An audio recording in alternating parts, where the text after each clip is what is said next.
Hello! Hello, everybody! And welcome, I think, I hope, I have my fingers crossed, to the new live stream. How nice is this? Okay, let's make sure. Can everyone hear me?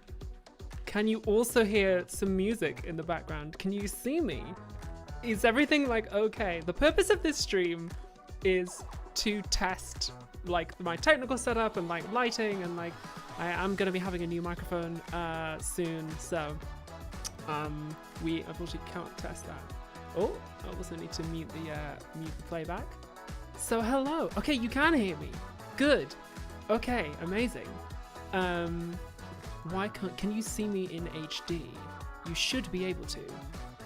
If I'm not gonna test that because that's gonna break my internet, but okay, so music is very quiet. That's fine. I can turn up the music. That's cool. That's where I wanted it. Hello, hello, hello, everyone. Yes, yes, yes. I think we are online. I think we're online, or at least you can hear and you can see me. That's cool. Am I in sync? That's the other thing. Now you're saying the music's too loud. Well, make up your minds. Oh, and you can also see me in HD. Good. But I'm quiet. Well, turn it up then. Okay, so let me just, I'm just like tweaking things on my various like NASA consoles here. Let's go, let's go. I'm turning my gain up a little bit. So my microphone is as loud as I can go in Streamlabs, but I can turn it up on the preamp. So okay. We're online. Yes. Yes! Yes! Technology! PDF rotated. That's cool. I'm going to be getting a new microphone soon anyway, as soon as the desk arm arrives. We've got 1080p, we've got music, we've got sound, we've got color, we've got picture. We are go for launch. We are go for launch. Yes, green lights across the board. Hello! Hello everyone, we've also got makeup. We've also got a pretty girl. She's coming in later. Hello, I'm Abigail Thorne. Welcome to the stream. Oh, and before we start anything else, we always like to start the Philosophy Tube live streams. We always want them to start with lighting a candle. And because we're in a new space, I've got not one, not two, but 3 candles in the fireplace. And I have a lower half now, which you can see. Here we go.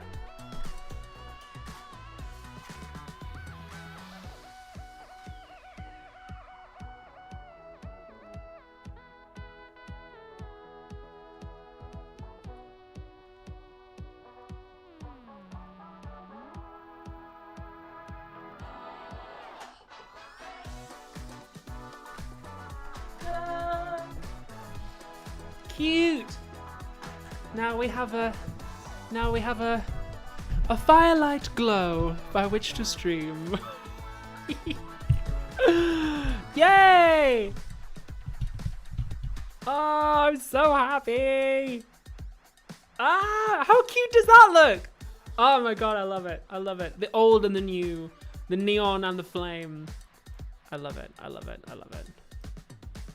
And it's a good place for fire. It comes with it. Sadly, the fireplace, I don't think you could light like a fire in there, like an actual fire, because I think the chimney's probably blocked up, but.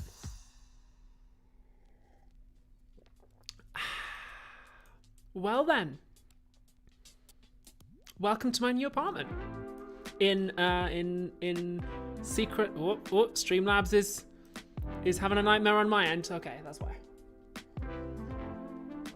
So, welcome to my new apartment. E-girl vibes. Blahaj. Blahaj. And you know, makeup mirror. For doing my makeup. Million subscribers back. Hell yeah, baby. Hell yeah. So the landlords let me customize this place a little bit.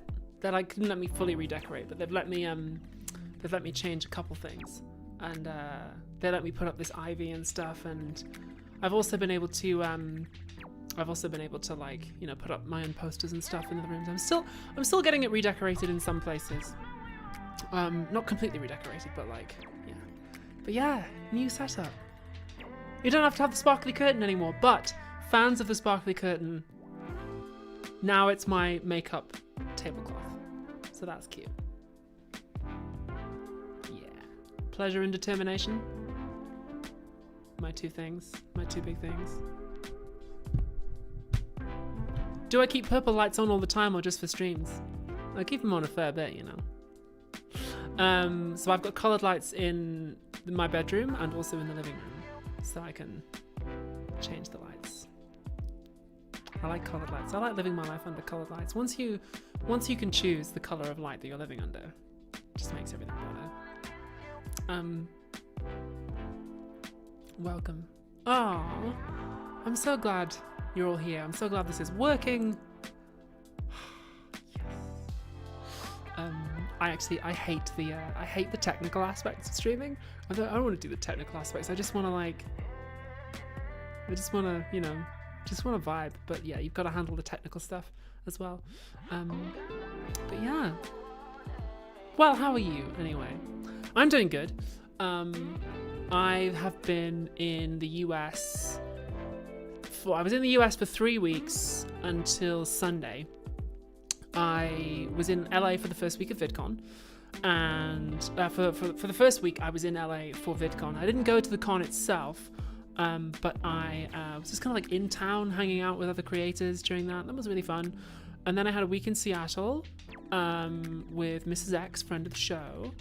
And then I did a week on Again, which is Mia Moore's film.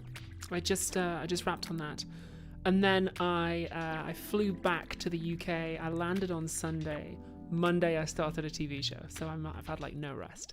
In fact, today was supposed to be my first day on set for Super Duper Redacted, which I can't tell you what it is, but it's a TV show. Today was supposed to be my first day on set, but they had a technical issue with some of the set, so they gave me the day off. I've had like rehearsals and like costume fittings and like all the rest of it, so yeah, it was cool. Name drop creators, says Critical Cuptake. Sam from Wendover was there. He was nice. Hang out with Tom Scott. Yeah, loads of people really. It's good times all around. Really casual. I didn't get. I was not a featured creator this year. Did not merit the dignity of an invitation, but that's fine. I did it the year before. And I was like, well, I'm damned if I'm paying it. Damned if I'm paying for it. I'm not doing that. So I just went and freeloaded. I went to the Nebula party and like, it was cool. Chandra Alun says VidCon was a week before TwitchCon Paris. Yeah, I know TwitchCon's been happening. But yeah. She's a TV star, says Amy Besser. Not yet. Give it a while. I'm working on it.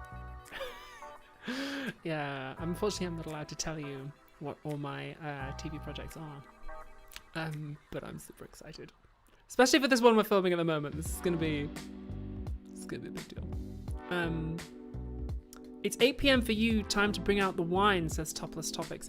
No, I'm off the booze at the moment, so I never drink when I'm on the job.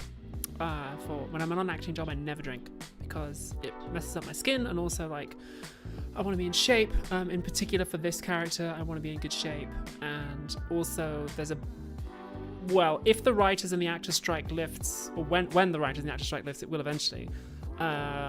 There's a show that I want to be in, and a role I want to audition for, and the character is like in quite good shape. So I'm off the booze at the moment. Yeah. So no wine for me, sadly. Although, I don't know.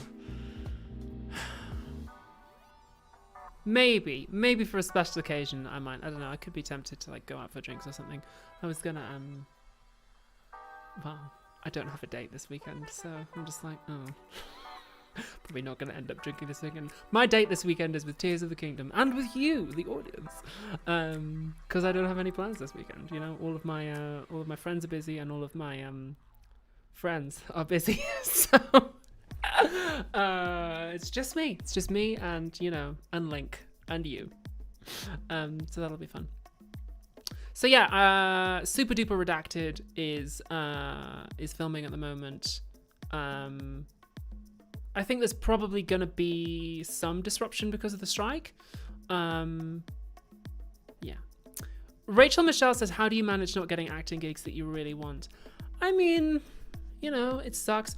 So 9 times out of 10 auditions, I'm just like, whatever. I just forget about it as soon as I leave. And then the 1 out of 10 times, like, oh, I really, really want this role. I really want this. And then, like, it really sticks with me. And I find it hard to shake off, which, thanks Karina Freeman for that super chat. I'm not quite sure what you mean by that, but thank you. But yes, yeah. What was I saying?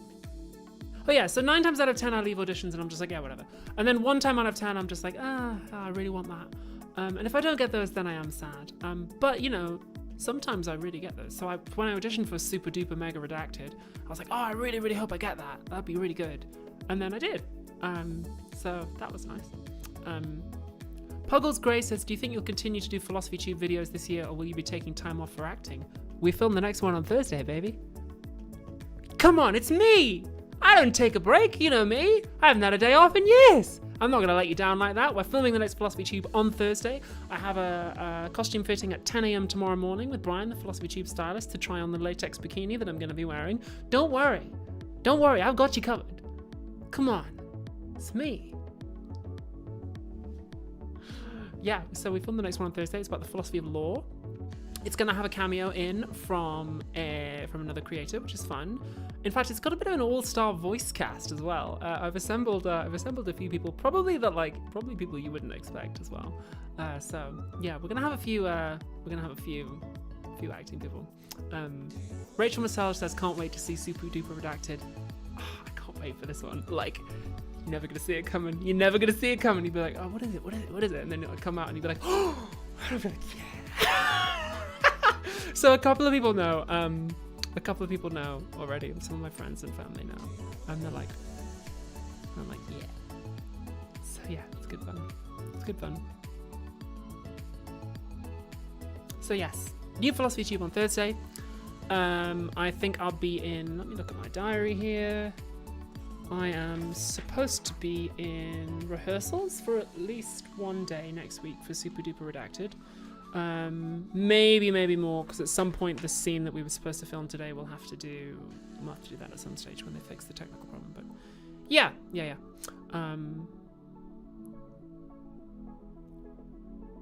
Can you say how long we have to wait until it's no longer redacted?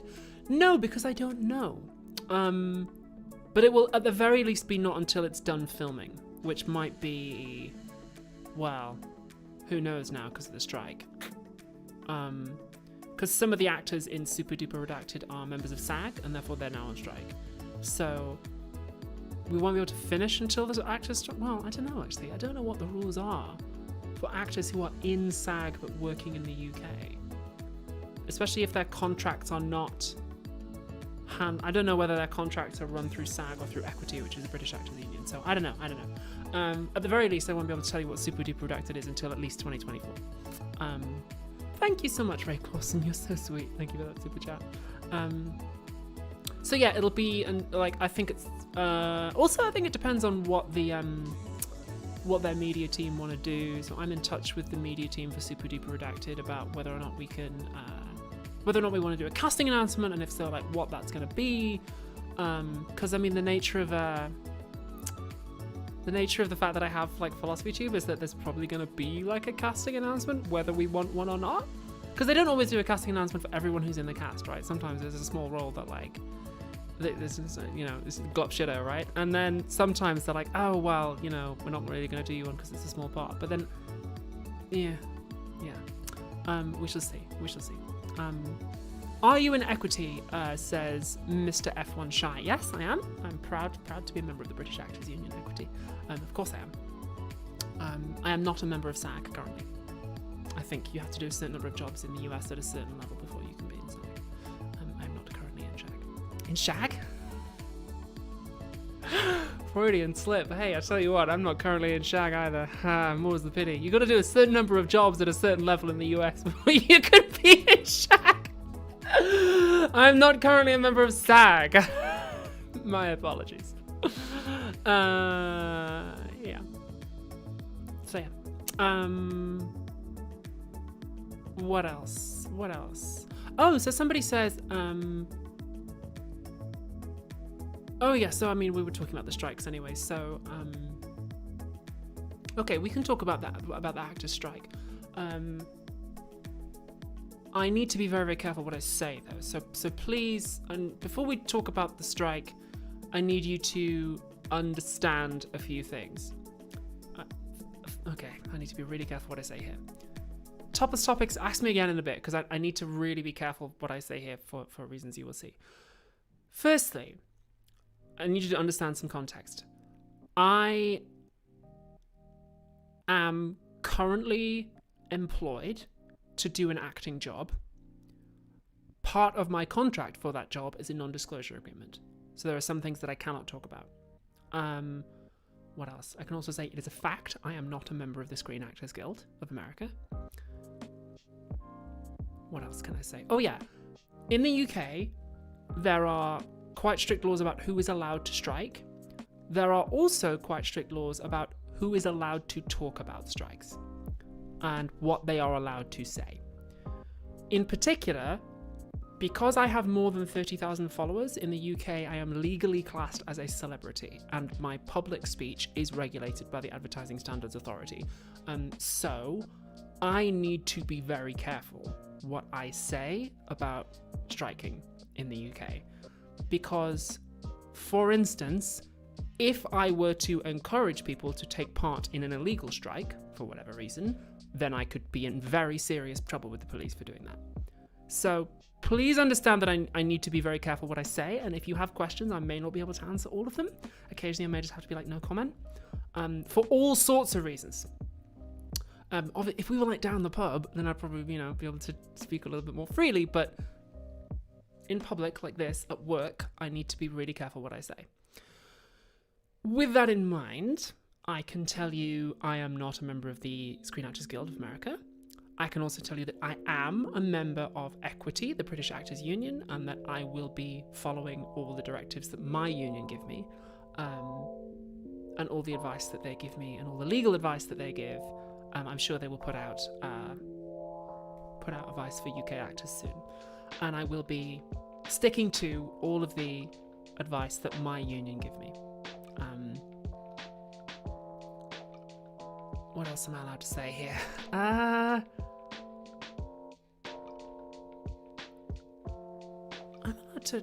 trying to think, like, how can I formulate this?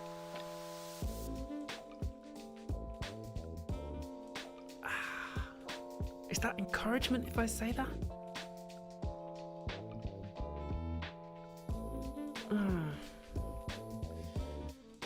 Damn, I don't know if that is or not.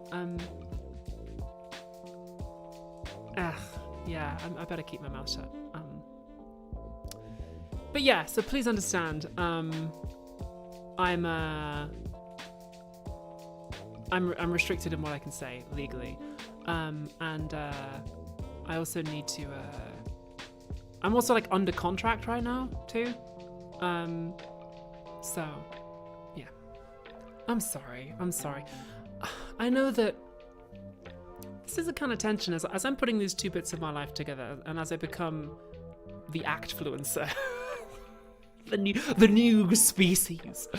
As I become the actfluencer, I don't know. I'm very used to like sharing things with all of you, with my audience. I'm used to being pretty open about stuff, and it is a little bit of tension because I would love to be like, I'm so excited about this thing that I'm doing and it's really good, and like also I want to say like thank you so much to all of you for like supporting me whilst this is happening, and like whilst my life is getting like really, really weird, and like it's gonna continue getting weird over the next kind of few years. But now I'm just like I have like legal responsibilities to like my agent and stuff, and like like I have like signed contracts with like non-disclosure and like non-disparagement, and like yeah, it's for real. Yeah, thank you so much for being like understanding. Markovich says we wouldn't ask you to compromise your professional ethics, not just ethics but like legal stuff as well. So like if I like break contract, then I can be sacked. So yeah, but in the fullness of time, you know, eventually, when Super Duper Redacted comes out, and when Redacted comes out, which I filmed earlier in the year, when I am allowed to tell you, I will. And it will be so cool. Yeah, so just Influactor. Ooh, that sounds like a disease. Yeah, don't worry, I'll tell you. Lucas says, how did you find your agent? So, yeah, I can tell you who my agent is. That's fine. That's not a secret. You can Google it. So when I came out, I made friends with, is she going to be okay with me telling? Yeah, she'll be fine with this. When I came out, I made friends with a British girl named Paris Lees, who is a journalist, and now she's like one of my best friends. Lovely, fantastic woman, brilliant writer, about to get her own TV series next year, which is public, so I'm allowed to say that. So, love Paris, she's great. Fantastic cook. And one day I was chatting to Paris about, like, I'd been asked to do an after dinner speaking gig, and I know that she does that kind of thing, so I said to her, like, hey, do you know anything about this? And she said, oh yeah, I have an agent that handles my afternoon speaking gigs. I'm with United. Do you know them? And I was like, yeah, I know United agents. They're like one of the big 3 agents in the UK. They're like, so for context, in the UK, like if you're not in one of the big 3 agents, there's like a whole bunch of jobs that like you just basically won't get seen for. Because there's obviously like, you know, hundreds of agencies in the UK for actors, but some big level jobs, they only go to the big 3. That sucks. It sucks that it's like that. But that's an unfortunate fact of the acting industry, is like, you know, 99% of it is this kind of iceberg underneath the waterline that like people don't normally see or pay attention to. The big jobs, especially screen, film, TV, that all goes to the big 3. So she said, have you ever heard of United? And I was like, yeah, I've heard of them. Yeah. And she said, yeah, my agent is this guy Kirk somebody. And I was like, Kirk Wayland Foreign, like Eddie Redmayne's agent, like Kit Harington's agent, Matt Smith's agent. He's your agent. And she went, yeah, he handles all my afternoon speaking stuff. Do you want to meet him? And I was like, yes. So I had coffee with Kirk, and he was very lovely. And I was about to go to Romania and film Django. And I was just like, oh, well, you know, I've kind of, if you go to an agent with like empty hands, then and just like, hey, sign me, I'm really good. They're gonna be like, yeah, whatever, kid, see you later. But I went to him and was like, hey, like, I've got a big contract for this show for Sky. I need an agent to like handle the contract. You want a piece of that? And he was like, yeah, okay, all right. So I'm with United now, and the way it works at United is you get like a whole. So it's not like you have the same agent as this person. You get like a whole team at United. So I'm with I'm with like a couple of people at United, my lovely agents Kirk and Gabby, and they've been taking care of me since then. They've gotten me some really nice auditions, not all of which I've gotten. No, you don't get every job you audition for, which is fine. But you know, we're doing pretty good. And we got Redacted, which was nice. And what else did we get? We got through to the probably can't. Oh well, am I allowed to? I am allowed legally to say that I got through to the final round of. And didn't get it because the exec producer did, I guess, already publicly say it, but like, I don't know. I feel weird like boasting about that. Anyway, I am.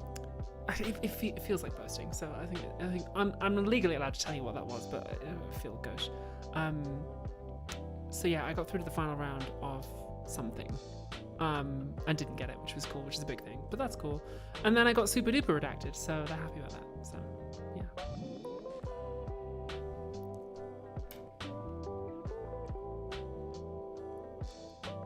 Dana.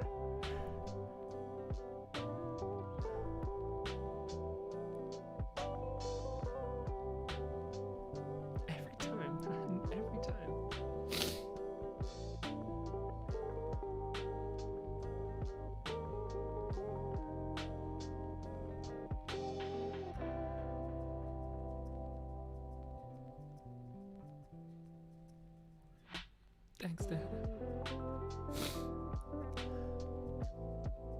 every time.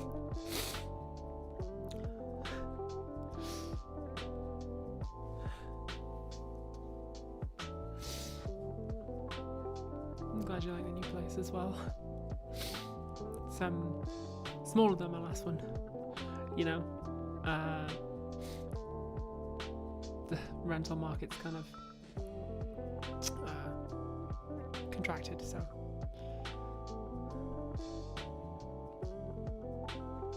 Thanks, Diana.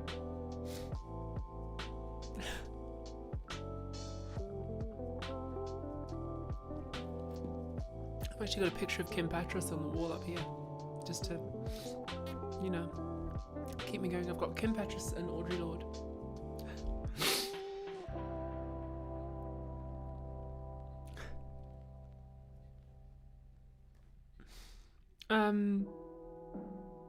What were we talking about? Acting. Oh, thanks, James Wheeler. It's an I. It's one of my content t-shirts. I don't wear these t-shirts unless I'm doing content. I have like 2 or 3 specifically like very like TikTok-y crop tops that I don't wear for streams and for TikTok. This is one of them. So yeah. Yeah.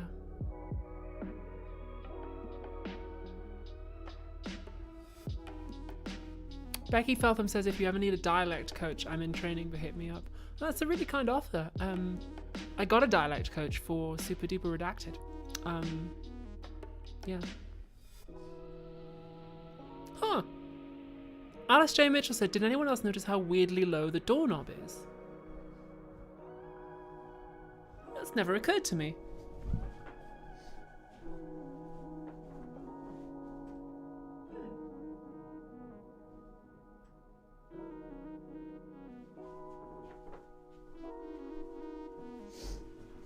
Yeah, you're right. I guess maybe it's my only thought is like is that it's like meant to be wheelchair accessible, but then you couldn't get to this floor without. It's not like an accessible building, so like, huh? Weird. I don't know. Thank you so much, Nick Ben Samer, for that super chat. Yeah, I don't know. I think it must be a wheelchair thing. Really low doorknobs, so you can you know, you can reach it from a wheelchair. I guess also there's a handle in the bath as well, so yeah, they must at some point have had like, or maybe it's like a fire door thing. I don't know. I'm also very tall, so maybe it's that. But anyway, are you going to upload your TikToks to YouTube as shorts? Yes, at some point I would like to. I keep at some point me and my social media manager need to be like, yo. In fact, I think probably for the next video when we film it, we're going to start using shorts. I'd like to. Yeah. Anyway, what's your worst apartment experience in the UK, says Rachel Michelle. I remember when I was living in Scotland, I got shown to a flat once that was just like literally full of mold. I didn't live there, but oh, thank you so much, James Wheeler. I can't remember where I got this shirt now. Somewhere horrible, probably. So yeah, so Rachel Michelle, what's my worst apartment experience? I was shown to a flat in Scotland that was full of mold. In fact, wait, no. I know what it is. This was recent too. This is when I was searching for this place. I saw an advert come up for a flat that was like over my maximum budget, but not by much. And you know, it was expensive, like very expensive. I was like, you know, this is like, you know, relative to how much money I have. And I was like, this is like just over my, like, by about like £500. It was over my budget. But for that, you got access to like a big fully furnished gym and a concierge service and a pool. And like a rooftop garden. And I was like, okay, like that's all right. There's still a lot of money, but I'm getting a lot for it. And it's like secure as well, which is very important to me. So I went along to view it. And it was a nice flat, you know, decent, pretty small for the money. And I said, okay, can you show me the gym and the pool and the rooftop garden? And they said, oh, those things won't be finished until 2026. And I was like, what? But there's pictures of them on the listing. And they said, oh no, it was those are AI generated. And I was like, what? You've just AI generated a picture of a swimming pool, and the swimming pool's not completed yet. So you want me to pay? So Queen's charge £500 a month over my maximum budget. So my maximum budget was like X, and it was like X plus 500, which was like too expensive. But like, so I said, you just AI generated these pictures, and they said they won't be finished till 2026. And I said, so you want me to pay this much money to live in a building site for 3 years? And, you know, like, there was still, like, you know, clearly building stuff, like, like, it was, you know, and I was like, you want me to pay this much money to live in a building site that you advertised as having a pool? And they're like, yeah, but, you know, when the pool's completed, you'll be able to use it. And I was just like, yeah, but when the pool's completed, you'll put the rent up, won't you? Won't you? Like, you'll put the rent up because, like, you know, when things are, like, you know, finished, you'll charge more for it. Because clearly, if you manage to charge this amount of money for no pool, then obviously the market supports that and you'll put the rent up. And I was like, you know, so I was like, no, I'm not taking it. I was like, bugger off. In fact, there was another one when I was looking for this place too, because I went to a flat that was within budget and it was nice and it was characterful. I quite like flats with like a little bit of quirky character. Oh, thank you so much, TB Sky, and that's good advice. I will consult my social media manager about that. But good thinking. I could put the shorts here, I guess. So there was another place that I went here that was, you know, it was within budget, and it was pretty cool and characterful. I like flats with a little bit of like quirkiness to them. And the landlord was not the landlord, the estate agent who was showing me around was a little bit kind of like laddie. He was like, all right, darling. Yeah. How's it going, abs? Yeah. And I was just like, okay. All right. You know, estate agents in the UK, they're often like younger men. They're often like, you know, it's very competitive, quite laddish environment sometimes. So I was just like, okay, I'll overlook this. And he was showing me, I loathe being patronized, especially by men, but I let it go. They're not worth starting a fight over. So he showed me around the flat, and the current tenant was in. And so I obviously took the opportunity to ask him some questions. I said, so first of all, how much are you paying in rent? And the estate agent jumped in and said, he's paying the same as you.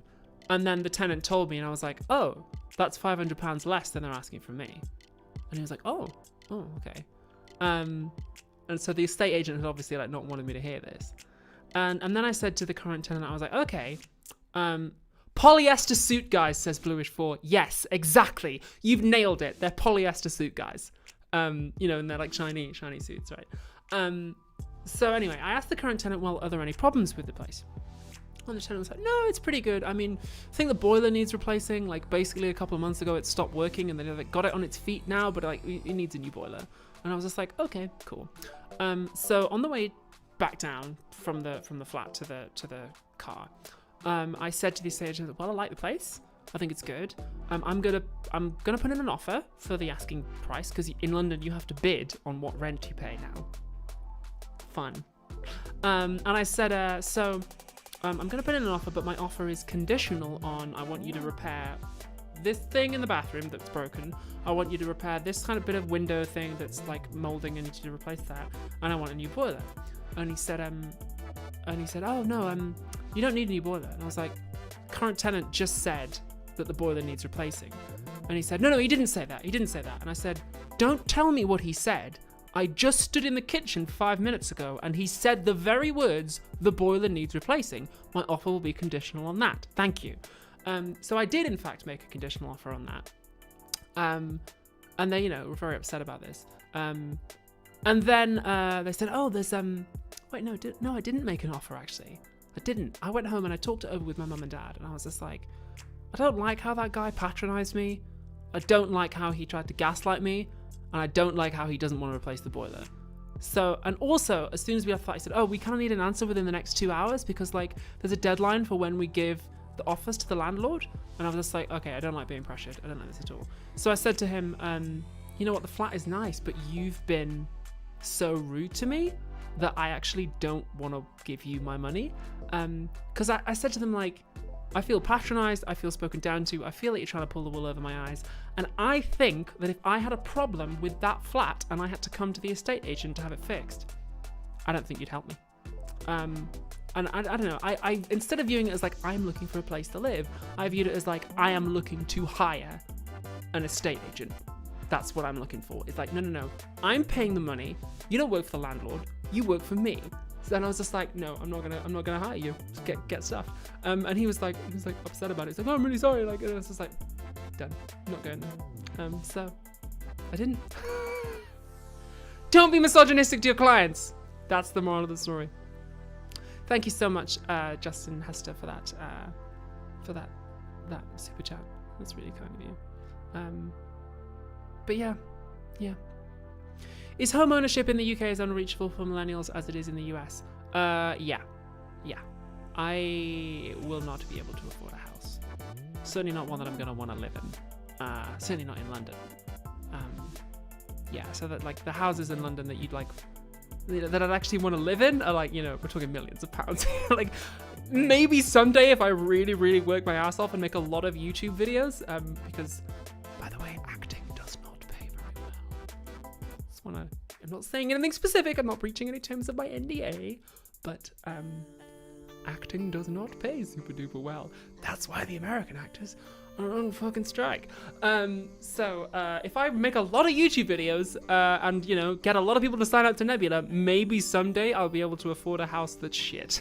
But in the meantime, I am renting, which hey, there's something to be said for that, because like I don't know, maybe at some point if I get the right visas and stuff and work together, maybe I could go like live in the US.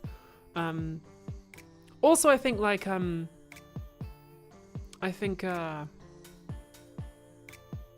well, not to get too down in the dumps, but like depending on which way the next election goes, it's possible I might have to leave the country I was born in, which would suck, but what are you gonna do?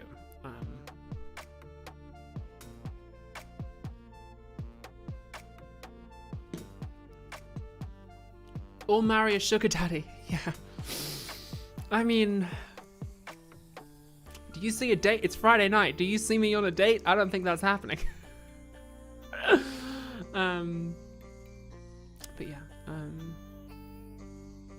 Why would you want to live in the US? Our healthcare is horrible and there are guns everywhere. I mean, the healthcare is horrible in that you have to pay for it, but like the standard of trans healthcare you can get in the US is better than you can here, and you have to pay for it here too. So, if you're trans anyway.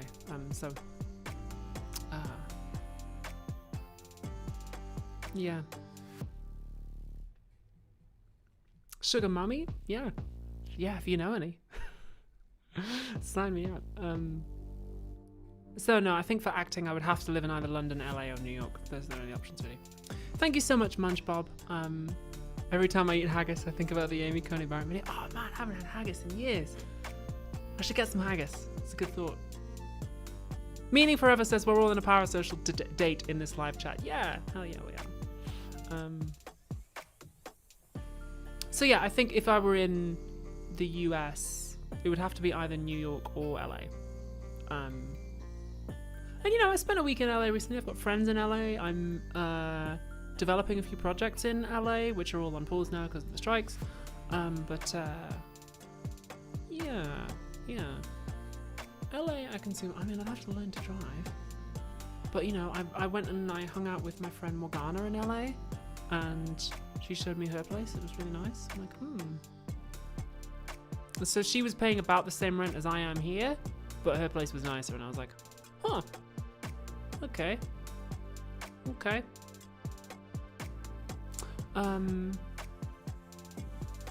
Yeah. So we'll see. But for now, I'm happy in this flat. It's it's fine. It does the job. It's safe. It's warm, which is nice. It's got, properly glazed windows, which my last place didn't have, so that's nice. It's got a cute little kitchen. Yeah. Good internet, which is good. I mean, remember when I moved to my last place and the internet was so bad that I had to stream from an office for 3 months? God, that was a nightmare. Cost me a fortune. To like rent an office specifically to stream from? Ridiculous. Wale Melilo says you can't drive. So I can, but I am a femme lesbian. I haven't driven in like 10 years and I'm terrible at it, so we'll see. Oh, thank you, Bruno Weber. I really enjoyed that fan art that you drew. Thank you. Yeah.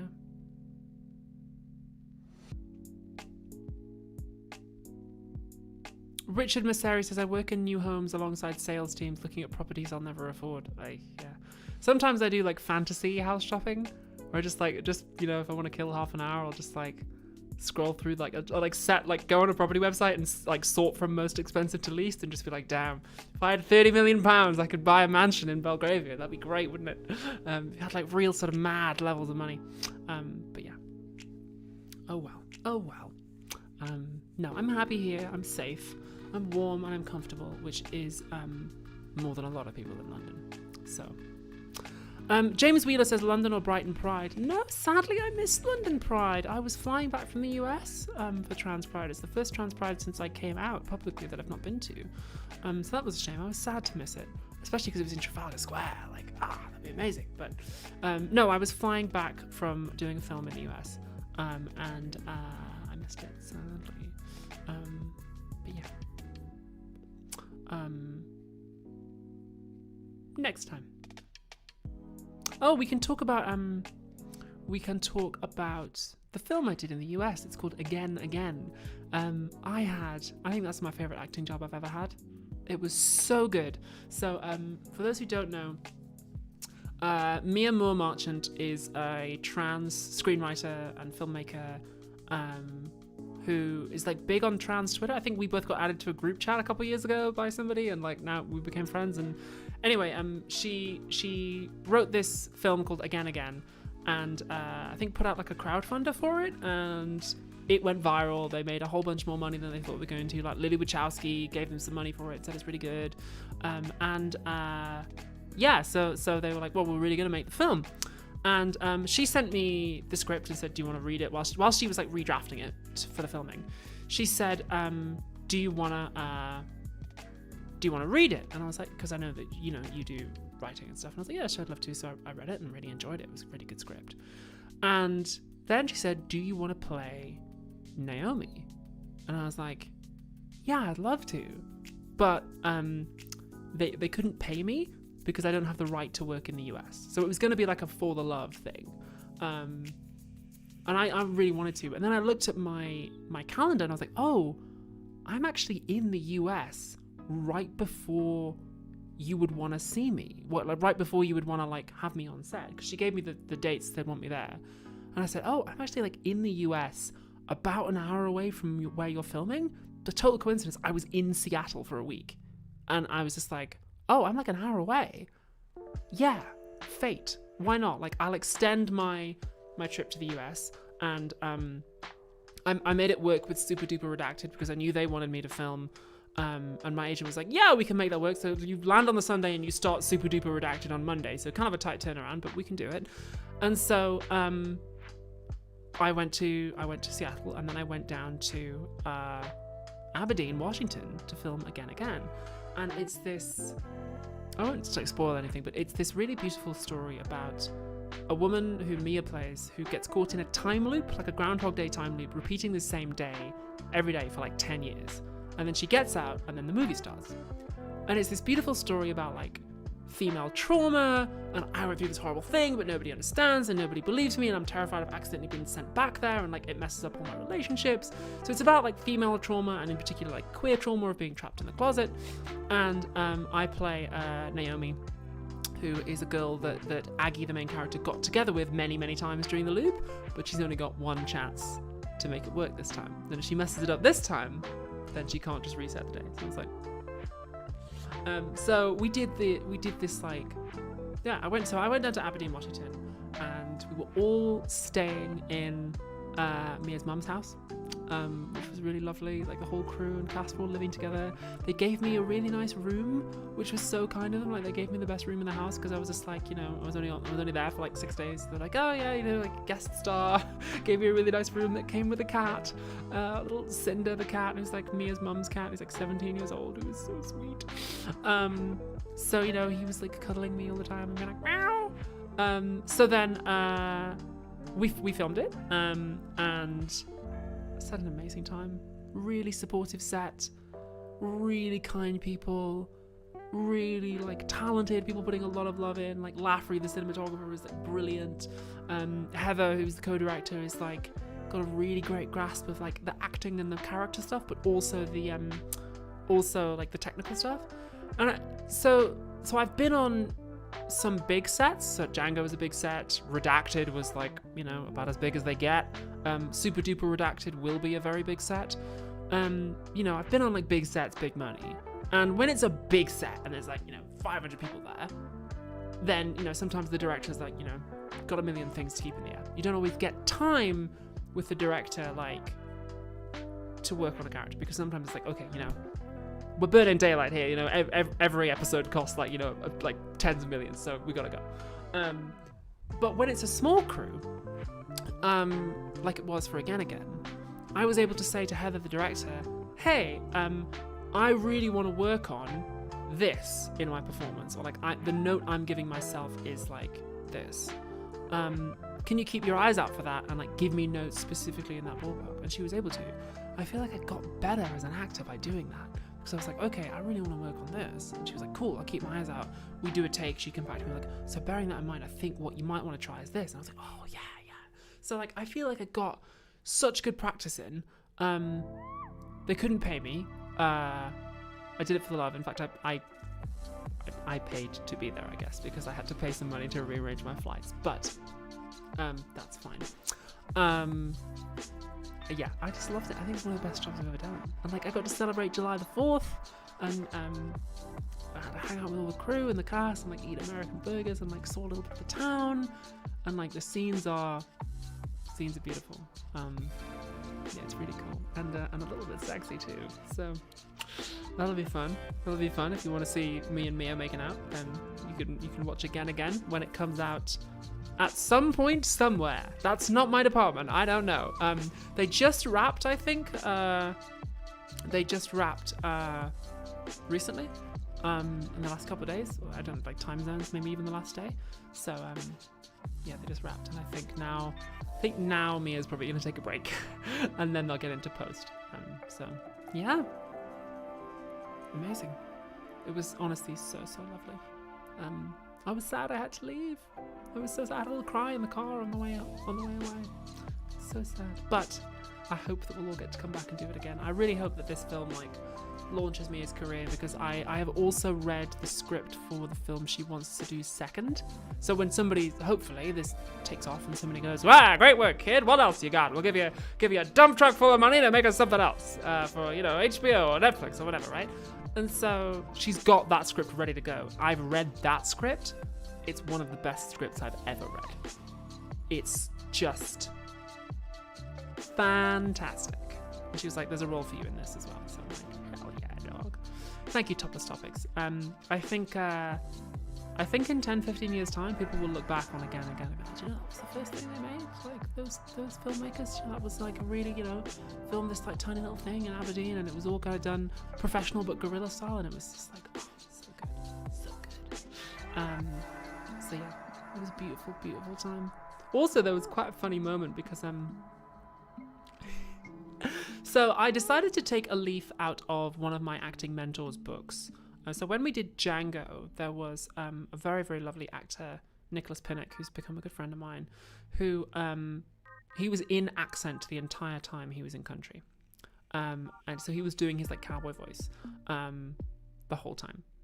And it really worked for him. It like really helped him bed it in, and it felt very natural. And to the point where for the first 9 months of knowing him, I never heard his real voice, his real accent. Until I met him in London after we wrapped, and he was just like, hey, all right. I was like, so weird. So I needed to do a very particular dialect for Naomi. And so I practiced a lot. I worked with a dialogue coach a lot. And I decided that the entire time I was in town in Aberdeen, I was going to be in Naomi's voice. I've let it all go now, so I won't be able to go back for you. When you let roles go, you have to let them go. You can always, come back if there's a sequel and recreate it, but I've let it go. So I know you're going to ask. No, I'm not going to do it. I'm also not warmed up. But I stayed in Naomi's voice the entire time I was in town. And then after my final shot, I, counted myself down and I came out of it. And there were a couple of people on the crew who were just like, "You're British?" And I was like, "Yes, actually I am." It's like, so that was a very funny moment. That was a very kind of validating moment. There were a couple of girls on the crew who didn't know that I was English. They're just like, "Oh yeah, like I knew you were from England, but like, I thought maybe you didn't have that accent." And I was just like, English the entire time, darling. I was a spy. There was a spy among us. Yeah, pretty sus. So I passed. They didn't clock me as English. AEAB, assigned English at birth. American found family. So yeah, that was funny. But yeah, it was a really, really beautiful time. It's such a wonderful experience. And I tell you what, I am really excited for Super Duper Redacted as well, because I'm not like, need to be very, very careful what I say, but so Super Duper Redacted starts filming soon, and it's gonna be cool. I love my character in it. The director is I nearly said her name, which would have given it away, but I'm really excited to work with this director who is very talented and getting a lot of time to work on the character and rehearse and like you don't often get time as an actor to like really dive into a character for a TV role, because it's often quite go, but we've had like regularly scheduled rehearsals and we're like really creating her and creating a backstory, and it's like, hell yeah, dog. I just love acting. I love acting so much. I'll tell you what else about Again. Really professional. Really, really professional environment. Like, yeah, okay, small budget, small film, small crew, but so professional. And like, especially with the intimacy scenes with Mia, like Mia's like so good at like taking a note or like thinking, oh yeah, let's try it this way. So like we had like a lot of intimacy coaching for the prince, and I was able to bring in some of that expertise about like, okay, this is like how we might stage an intimacy scene, this is how we might rehearse an intimate scene, and it was so, yeah, it was just so professional, so nice. So yeah, I had a really, really nice time. Lemon Chief says Redacted is not the same as Super Duper Redacted. You are correct. Redacted I wrapped earlier this year, and Super Duper Redacted I'm currently on. I should have chosen different names, but I didn't know I was going to be in either of them, so sorry. Thank you so much, James Wheeler. That's really, really kind of you. Adon Mr. Geverett says, will Again be played in theatres? I'm afraid I don't know. I am just the acting department, so the distribution is to be TBD. I think they want to get it in festivals, but a lot depends on like how fast they can edit it and all the rest of it. So. Well, thank you so much, Erwin Bush, and your first super chat as well. Hey, thank you. That's really kind. Welcome to the live streams. They're normally a bit more structured than this. Normally we talk about the previous video that I made, but on this occasion we're just chilling. When can you talk about Redacted? When it comes out, and not before. I have... What am I allowed to say here? Yep, I can't say anything else. Sorry.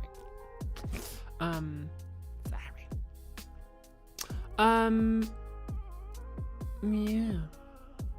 Are your roles in Redacted and Super Redacted bigger or smaller than your role in Django?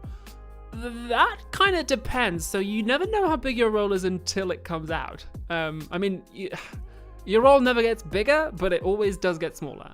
So, you know, maybe you film 10 scenes and then they cut 8 of them out. Like, that kind of thing happens. It's happened to me in the past. So, I don't know.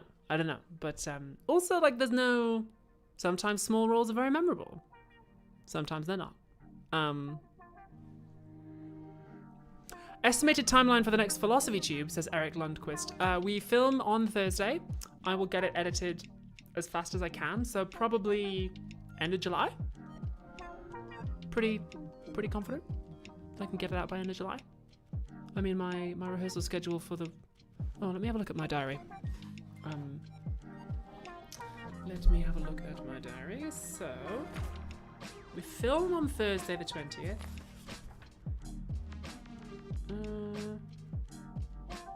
I'm meant to be having some rehearsals the following week for Super Duper Redacted. Possibly my filming dates might get moved around for like technical reasons and also actors strike reasons, so they might be a bit up in the air. But I'm pretty confident, early August I'm filming. Pretty confident I can have the next Philosophy Tube out by either the final week of July or the first week of August. So you've not got long to wait. It's coming. It's coming. And if you're fans of Trixie, Trixie's back, baby. Trixie's back. It's gonna be good fun. Yeah. So yeah, it's coming soon. Don't worry. Hint of what it's going to be about, says James Wheeler. Yeah, it's about the philosophy of law. I posted the bibliography on Twitter a while ago. So, oh, don't worry, Amy Roberts says keep your diary out of shot. Don't worry. Whenever I write down shows that I'm going to be in, I always use the code names. So, Quinn says I'm currently in a tent in Scotland. Do you like hiking? Yes, I do. I love it. Yeah, it's really, really nice.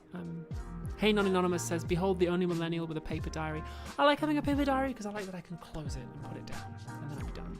People are like, oh, can you like reschedule this, rescheduling? I'm like, I don't have my diary with me. Peace and zen. Contact me later when I have my diary, which sits on a special stand on my desk in a little diary, and it's fine. But yeah, otherwise it's constant. Topless Topic says, how big is your Philosophy Tube team and how long did it take to find them all? So there's me. I do all of the research, the writing, the production, the scheduling. I come up with the initial designs for the outfits. I handle all the editing, all the post-production, all the metadata. Then there is Nikki Buglowitz, who does the hair and makeup, who's my go-to makeup artist. And there is Brian Conway, who's the stylist, so I give him the designs for the outfits, and then he goes and sources them, and then we have a fitting and we assemble them together. There is Mr. X and Mr. Y, who like to remain anonymous, who help with the camera work. I guess so I hire venues. We don't have like a set. I will always hire the venue. So I guess, that's not really part of the official team. But they're all the people who are in the regular crew. Then I also have a social media manager on the side who is probably, I always credit her under her company name. So Bright Cactus is the company name. So I hired her a while ago to get me on TikTok and Instagram. But she handles my my social media, not just for Philosophy Tube, but also the Abigail Thorne brand. Oh, God, that's disgusting, isn't it? But she helps me handle that. So it's kind of, she fuses the acting and stuff, and she helps the TikToking and all the rest of it. So yeah. Topless Topic says, did you do your own makeup today? You look amazing. Oh, it's really kind of you. Yes, I did do my own makeup today. I was feeling a bit I've had a tough week for personal reasons. I was feeling very earlier on today I'll share this with you. Earlier on today I was feeling pretty depressed, pretty down, and a little bit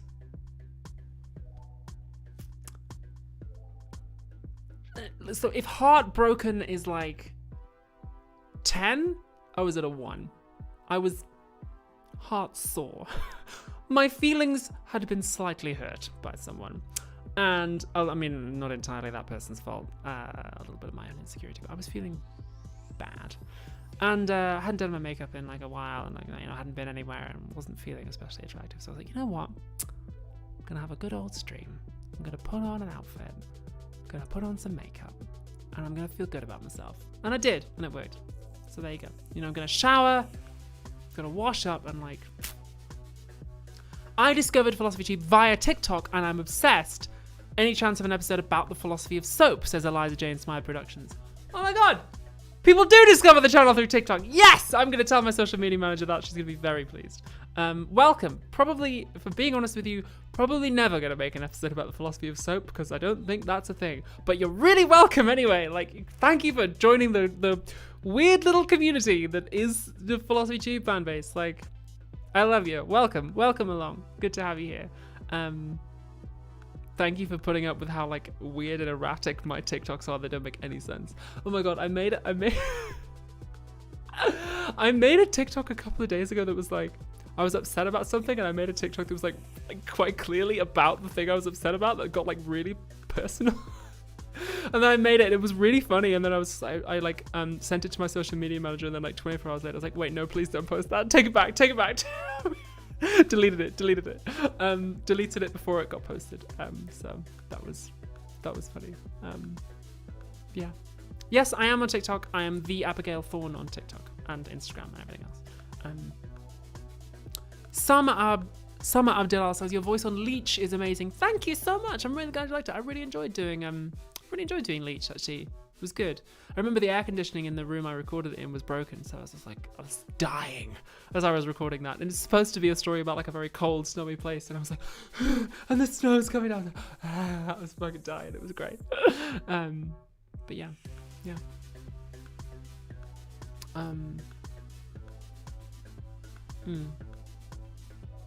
Fish Money says you only read donos. How capitalistic of you. I read all of the messages that are interesting. I do try extra hard to read all of the super chats, but not only. So yeah. What was I saying? I don't remember now. What area of law will you be covering? Says Armin Cooks. Yeah, so the research on this episode of Philosophy Tube has been quite a lot. I ended up doing more research than I ended up using. Which is annoying. I ended up doing about twice as much research and then I realized I'd done too much and couldn't fit it in. So I decided to focus down on a specific area. So we start with the question of what the law is, and then I specifically move into how policing might tell us what the law is. So my working title, and the real title is not going to be this, but my working title is like how cops make the law, or like how cops make up the law, like how police invent the law, like whatever is like the most algorithm version of that, I think I'll go with. Thank you so much, Adon, Mr. Gavert. Bye bye. So yeah, that's what we're working on. So there's a fun game I play with titles, and me and the other creators who have the same agent as me, we're in a Slack, and we play a fun game with titles, which is come up with the most clickbait title you can, and then pick the title that's 75% of the way to that. So if you put the title and it doesn't hit, you've still got some way to go. Have a couple options that get more clickbaity, and just like turning the big clickbait dial and looking back at the audience for approval, like The Price is Right. So yeah. No, not law, L-O-R-E, law, L-A-W, law. Law for lawyers. Yeah. Oh, thank you, Amelia Wade. That's really kind of you.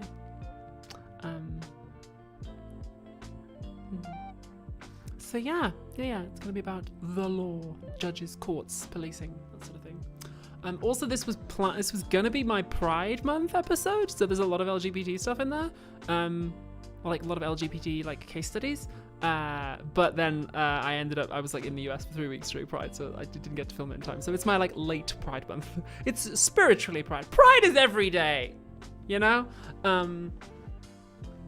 Healed says, if you were to start a reading list for your videos, what would you suggest people read before the law comes out? So I always publish the bibliographies on Twitter, so you can see a complete list of everything I've read. Yeah.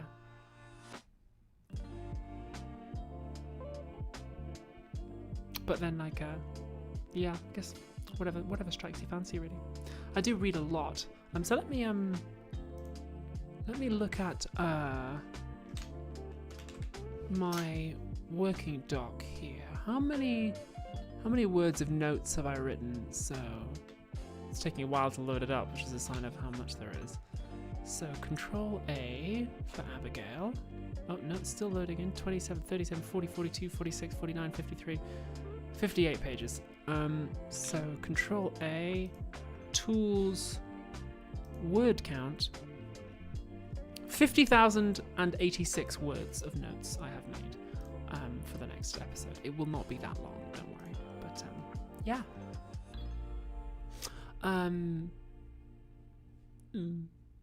I talked to a cop about law and this happened would be clickbaity. Not bad. Not bad. There is a whole section of it which is based around my analysis of a memoir by a former officer of the Metropolitan Police, which I'm looking forward to. That's what the latex bikini is for, obviously. So yeah. Oh, that reminds me, I need to make sure that I bring the handcuffs with me. I'm always saying this.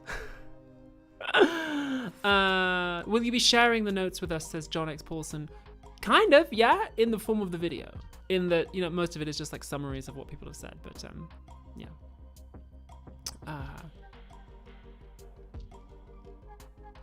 What was the last thing you read that wasn't for work? So, I like to always bring a novel with me when I go to a film set. So it, like, you know, keeps me in an artistic mood, but not necessarily working. So it's a way of not working and like taking a break, but also, you know, keeping the artistic juices flowing. So when I went to the set for Again Again, I took a novel called The Master and Margarita with me, which is a Russian novel by Bulgakov. So that's fun. As an actor, says Eliza, would you prefer to be given the roles of trans characters or cis women? I mean, I auditioned for both. So, in fact, often it's like not specified. Sometimes in Again Again, for instance, like it's like, the character Naomi is trans. That's like part of the character. Sometimes it's like not specified. So need to be careful what I say here. I auditioned for a role recently where they just wanted tall women. And there were like cis and trans women there, and like the character wasn't specified either way whether she was cis or trans because it like wasn't important. So yeah.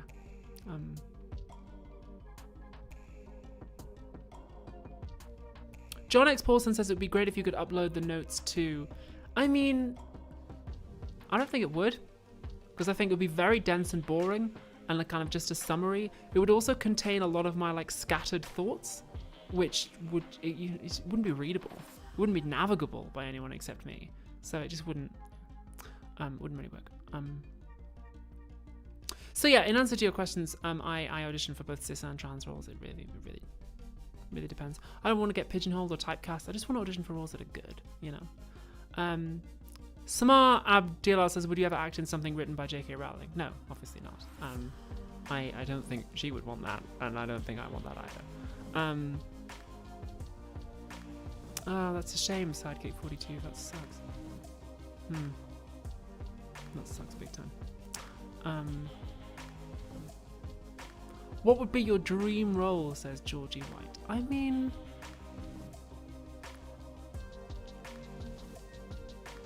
depends. So I don't know. I used to have like a dream role, like I really want to play that someday. But now I'm getting a little bit more strategic about it, which is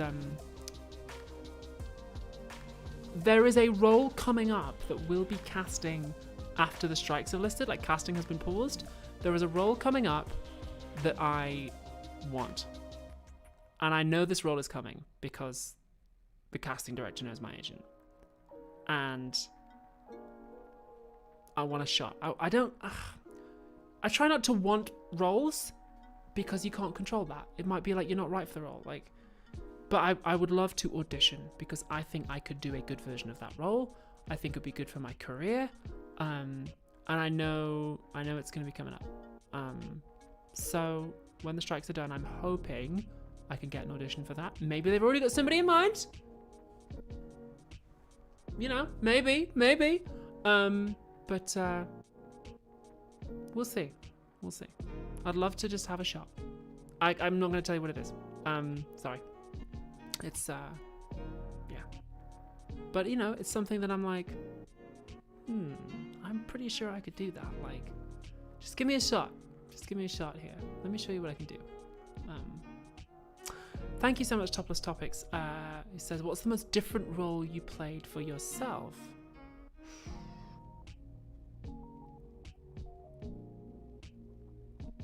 Well, like since I came out, I'll confine my answer just like since I came out, not like lifetime, because I guess like Ariel is a role I played at university who's like very different from me on the grounds that Ariel is like a spirit.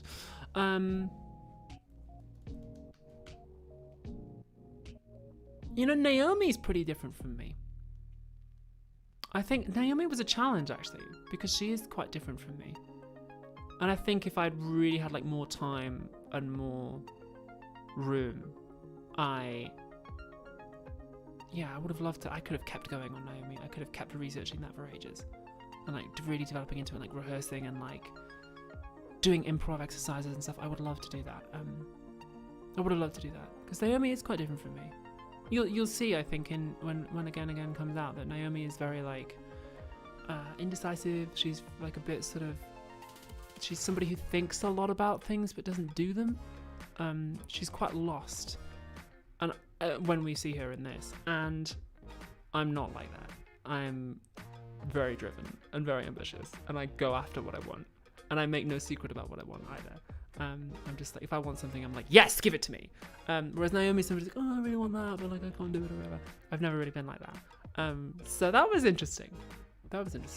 To understand that, like, you know, the inaction of it. But it was a good challenge. Thank you, John X. Paulson, for that super chat as well. Who else have I done? Who else?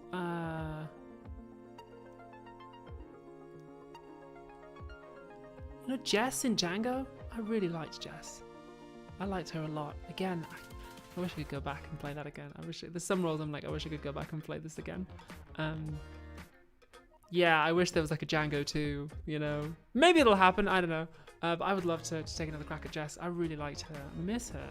But yeah. Have you joined Threads yet? Says Dumino's site. Yes, I have. I'm the Abigail Thorne on Threads. And Blue Sky. And TikTok. And Instagram. Gotta hedge you bets. It's all like, whoa, which one's gonna be the one? Gotta make sure you're on all of them. Thank you so much, Puggles Grey. He says, are there any other trans YouTubers you really want to collaborate with?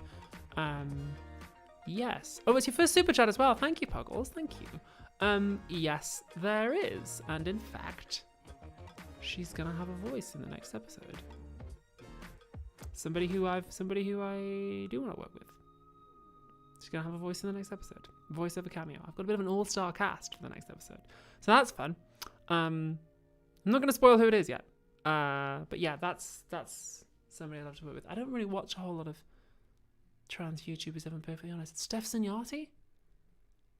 Just because like Steph's videos meant a lot to a lot of people for obvious reasons, including me. I'm sure she hears that a lot.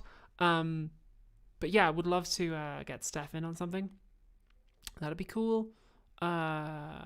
Who else? I don't really watch a whole lot of trans YouTubers. Meaning Forever says it better be Sophie from Mars. Sophie's been in a bunch of my videos. Sophie's like my friend. I text her quite a lot. I just was texting her earlier today, actually. Texted her just before I came on here. We did a video together a while ago on Thought Slime's channel. Who else? YouTubers, specifically trans YouTubers. Becky Feltham says Emma Darcy. Emma's an actor, not a YouTuber. Although, hey, cool, if they want to come on the show, like, awesome. Queen Stodge says, would you like to get Kim Petras on Philosophy Tube? I'd like to get Kim Petras on a lot of things. Philosophy Tube wouldn't be top of the list, but it'd be on there. You know, to dinner, would love to get Kim to dinner. Yeah. But yeah, who else? Yeah, I mean, I don't watch a whole lot of trans YouTubers, if I'm perfectly honest. But there will be. So Alice Caldwell Kelly has a voiceover role in the next video. Alice is a friend of mine, big surprise. A certain Twitch streamer friend of mine has a role in the next video. And who else?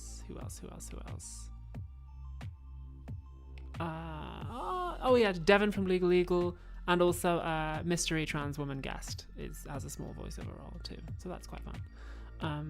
Yeah, fun times.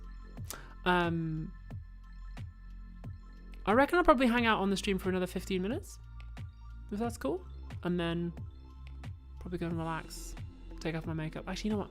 I might walk to the pharmacy if it's still open and buy some makeup remover. That'd be a good idea because I've run out. Should have thought of that. Altinia Holdings Inc. says Harry. Harry was on the last one, right? Yeah, Harry was on the last one. So yeah. How did you become friends with a lot of the trans people you know, says Queen Stodge? Twitter, mainly. I got added to a trans Twitter DM group like a couple years ago that had like 50 trans people in it, and I know like that's how I met Mia, and that's how I met that's how I met like everybody. Was all through that. Alice I already knew. Both Alices I already knew. Paris I met when I came out. A couple others I met through YouTube. Yeah. Oh, and oh yeah. So I don't know. I'm keeping it a secret just for hype reasons. But mystery trans woman who's going to be on the next episode, hopefully. Oh yeah, and also my friend Morgana is I think also going to have a voiceover role too. But mystery trans woman. Can't remember how I think we have a mutual friend who gave me... No! I DM'd her, and I was just like, hey, yo, if you need anything, hit me up. And she did. And we became friends, so that's cool. And it turns out we have mutual friends too, so that's nice. So yeah. Will there be more songs in future episodes of Philosophy Tube? Maybe, but the thing is they take a lot of time to do. And they require me to book a second day in the recording studio. So Philosophy Tube is usually filmed in one day. And if I want to do a song and sing in it, then I need to book a recording studio for a day, which is, big money. Philosophy Tube tends to run on a pretty tight budget. So there's that. There's also the time. It takes a long time I would obviously get Nina Richards back. It takes a long time to do that. And it also, since the days when I used to sing a lot, YouTube's gotten a lot better about detecting covers. So it's harder to do cover songs now. Whereas, actually, I've got some amazing music for the credits for the next episode because I just reached out to the band who I really like and was like, hey, I've been listening to your music for years. Can I use one of your songs? Can I pay to license it? And they were just like, have it for free, Abigail. Like, have it for free. And I was like, thanks, guys. So I've got an amazing track for the credits of the next episode. And it's like, I've been listening to this since I was a teenager and I really like it. So that was cool. It was a cool moment. What else? Yeah, busy times for old Abigail. Very busy times.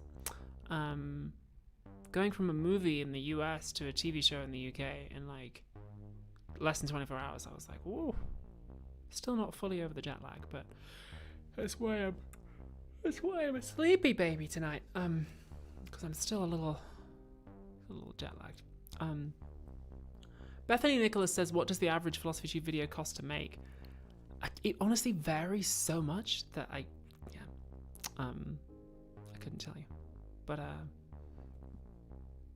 it is measured in thousands. It's interesting. I was chatting while I was out in LA to I was chatting out to a bunch of producers, and they were saying that everyone's kind of panicking at the moment because streaming shows, like big streaming shows, actually don't get that many views. Whereas a show like Hell of a Boss, which is on YouTube, gets like 55 million views an episode, and I think like costs like, I don't know how much it costs per episode, but like not as much as like, a big prestige TV show, and it gets like way more views, and it's like people are starting to kind of question that streaming model. So interesting. Amelia Wade says, what were some of the driving forces behind shifting to long-form content full of characters and costumes compared with the original format? So there was a few. Like, one is I just kind of wanted to put more acting into it. One was time. The old pace where I made a video every week or every 2 weeks just like wasn't sustainable after a while with a proper in-depth research. Part of it, I got to tell you, like, part of the reason that I shifted from Philosophy Tube season 1 to season 2 was that I left my abuser. And I threw her out. This was years ago. I threw my abuser out, and when I did that, suddenly my creativity was like really unleashed. I was just like, oh wow, like I can make whatever the fuck I want now because I don't have somebody who I live with who's constantly telling me how much they hate the things that I make and tell me I should stop. And I was like, oh, I can do whatever I want. I can like started putting, put like bits of plays and like extracts from drama and like things getting wild and crazy with the format. And also at that particular time, we're talking like 2019. There was like a whole bunch of YouTubers who were like friends, like who all like met each other at VidCon, who kind of were all inspiring each other and like playing off each other and riffing off each other's work and like collabing with each other. So there's very much this like, I don't know, kind of golden age of messing around with the YouTube format, with messing around with like what a video essay could be. So it was, I think, partly a timing thing, partly a kind of me leaving my abuser thing, partly a me leaving drama school thing.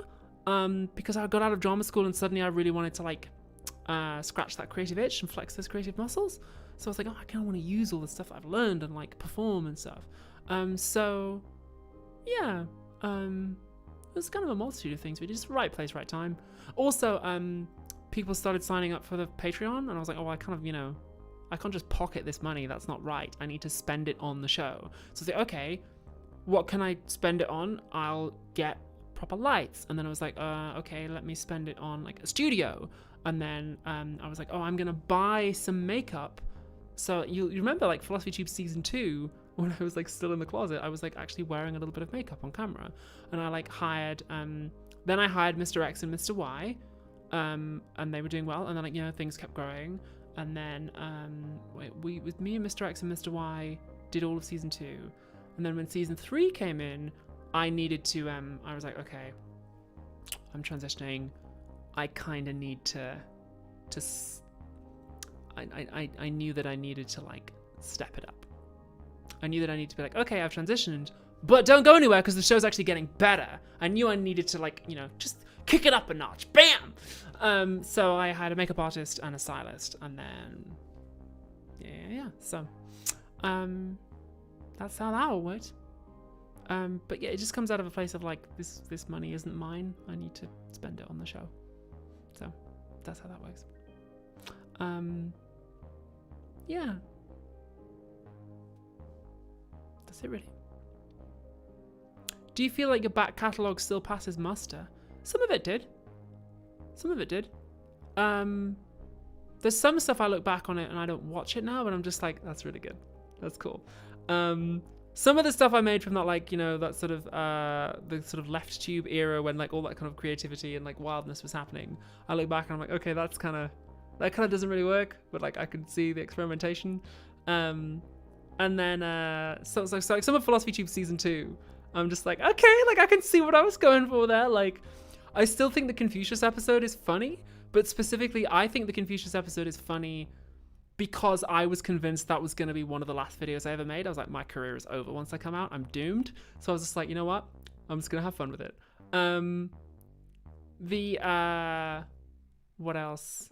Men abuse trauma. I'm like, okay, like that's fundamentally like incorrect in that I'm not a man, but the art of it, I'm like, okay, I'm proud that we made that. Data too, I was like, okay, weird, but I'm glad that we made it. Yeah. So some of it I'm like, yeah, cool. And I guess like, Philosophy Tube season 1, like if you just want the information, if you just want somebody to like summarize it for you, that's cool. Like some of Philosophy Tube season 1 is still used in classrooms, which is an honor really.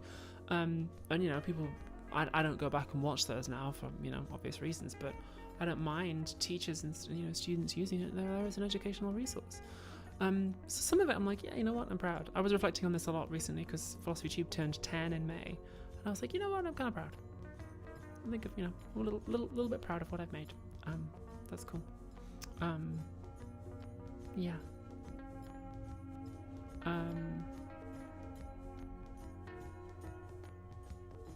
What's the next video going to be about? Philosophy of Law, LAW. Yeah. Where do you mark the difference between Philosophy Tube seasons? Season 1 is everything from the beginning until I think Hegel was the pilot for season 2, and season 2 really kicks off with Elon Musk. Season 2 is everything from that until transition, and now we're in season 3. I know what season 4 would be if it ever happened, but it's not really up to me whether or not that would happen. But yeah, weird. Core Gaupisk says the Chinese never had a secular enlightenment. Yes, so there was actually a Nigel Piss section written for the next episode, but it's been cut. I'm sorry, I wrote Piss. I wrote Piss in. I wrote Nigel Piss in, but I went through as I was making the second draft of the script, and I was like, this doesn't work. It doesn't fit. It's a sidebar, and it's going to be an extra day of filming. Cut it. So sometimes there's stuff when I'm like, okay, when I'm weighing, you know, the soul of a piece of the video, and I'm like, am I going to cut this or not? I'm like, okay, is it informative? If so, yes, that's a reason to keep it. Does it promote mutual understanding? That's another reason I decided to keep it. And is it funny? And with the piss section, I was like, okay, it's funny, but does it promote mutual understanding? Not really. Is it informative? Not really, because it was like informing people about something we don't need to know that's kind of extraneous to the topic. And I was like, you know what? Gotta cut it. So I'm sorry I cut Nigel. I'm sorry. Gotta do that sometimes. I'm sure he'll be back. He's a useful character. Abby Dresden says, how can season 4 not be up to you? It's your show, right? Because I have an idea for what season 4 would be, but I would not be able to make it alone. So that would require like a slight shift. So we shall see. Maybe it'll happen, maybe it won't. Sounds like it'd be great as a Patreon extra, maybe, but I don't have time to film it, is the other thing. Because the other thing about Philosophy Tube is it's got to be filmed within one day. So I can't just go on for hours and hours because we've only got a certain number of hours in the day to film it. So, yeah. Oh, thank you so much to H3LK5. That's really sweet. Thank you. Don't worry, Nigel will be back. So, yeah. Yeah. No more Nigel. Sorry. Nigel's gone. R.I.P. No, he'll be back in future, don't worry. I'm sure that he will Nigel Piss will return in You Only Piss Twice. Is Trixie Mephistopheles coming back? Yes, she's in the next video. Yeah, she's the main persona for the next video, actually, so I'm gonna other wings too. Got some fun stuff for the next video. It's gonna be good. You mentioned knowing what the end of Philosophy Tube will be. Will Super Duper Redacted Project bring that closer? No, I don't think so. I think like you guys are like really, really good about understanding if I say like, hey, like I've got to go and do a TV show for 2 weeks, because the nature of Philosophy Tube is that it's flexible. Acting work is very inflexible. If they say they need me on set, they need me. If it's like a $200 million show, they cannot reschedule stuff for one actor. They will just recast. So you guys are really, really good about understanding that like sometimes A, Philosophy Tube takes a long time to make because it's like very big and in-depth and very dense, and B, that like there are other things on my schedule which cannot be moved. So you guys are really good about that. So yeah, as I'm putting the Actfluencer thing together, don't worry, I'm not planning on going anywhere. Don't worry, I'll stick around. I mean, also I need the money. Acting does not pay well. Acting is an expensive habit. And I live in London, which is also an expensive habit that you have to have if you want to be an actor. So, yeah. Do you have all your outtakes from previous episodes? I mean, I used to do outtakes in like season 2, but to be honest, most of the outtakes now are like, mostly there aren't any, or not many, and then usually just me like messing up a line, or just me going, oh, I can do that take better, or like I need to put the emphasis on this word and like perform it better. So yeah, to be honest, like I don't really have any. Tobias Mitch-Alex says, how do you shoot everything in one day for Philosophy Tube? I have a specific method for that. I have outlined it on TikTok. You can go and find it. But yeah. All right, I think I had better wrap up, because I'm assuming the pharmacy closes at 10 and I want to get some makeup remover. So thank you so much, RepoMan182. Your work brought me over to the Ally Camp full swing. You're awesome. Keep it up. Oh, thank you. It's really kind. And it's your first super chat too. Thank you, RepoMan182. You big sweetheart. All right, my friends, it is time for me to head on out. Thank you for coming. Thank you for joining the new setup. I hope you like it. I'm glad everything worked pretty smoothly. Have a wonderful, wonderful evening. Thank you for picking me up. I wasn't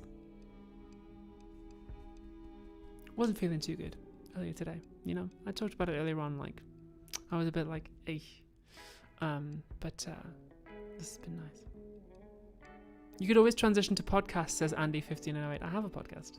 It's called Kill James Bond. Thank you, Erwin Bush, for that super chat as well. But yeah, thanks. Thanks for turning out. This really picked me up and made me feel better. You guys are great.